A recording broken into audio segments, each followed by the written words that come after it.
24 bi greba egunekin eta greba mugagabe batekin erantzungo diote Tubacexeko langileek zuzendaritzak mahaigainean jarritako 150 kaleratzeei. Lehenengo greba egunaren arrakasta erabatekoa izan da. Fabrikak produkzioa zeharo eten baitu. Goizean, tentsiuneak bizi izan dira Laudioko plantako sarreran, zuzendaritzako kideak fabrikara sartu direnean.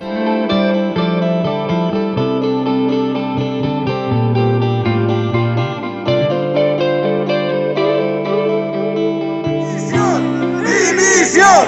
¡Dimisión! ¡Dimisión! ¡Dimisión! ¡Dimisión!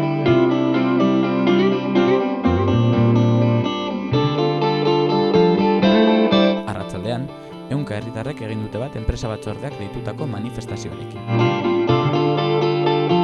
Eskualdeko beste enpresa askoren egoera ere oso presente egonda mobilizazioan, Balduespeineko langileen kaleratzeak esaterako.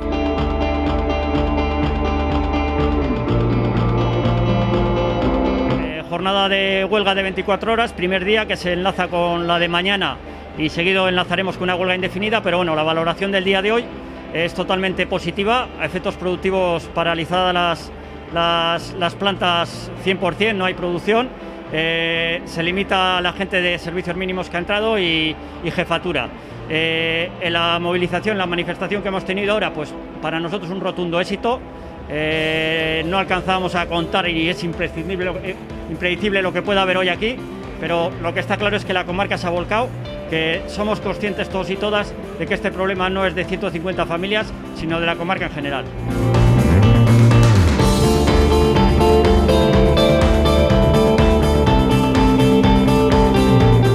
Bueno, Balduespengo langileok erabaki dugu gaur hona etortzea ere, gure apoioa emateko, animoak emateko ere Tubacexeko langileei. Eta bueno, gure egoera ere instituzioak eta ikusteko. Egon gara konkurso akreedores batean 2019tik aurrera, eta bueno, erte baten ondoren orain azkenean ez dugu izan erosle batez, eta azkenean ere bate planteatu dute langile guztiontzat.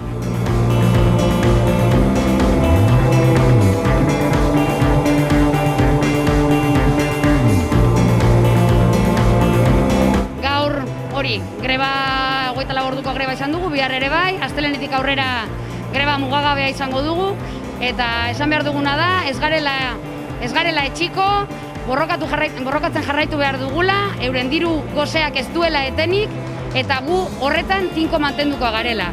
Bai hemendik aurrera eta greba mugagaberako ekintza desberdinak antolatuko ditugula, eta langileria elkartuta dagoela, eta horretan jarraituko dugula. Hau gelditu behar dugu.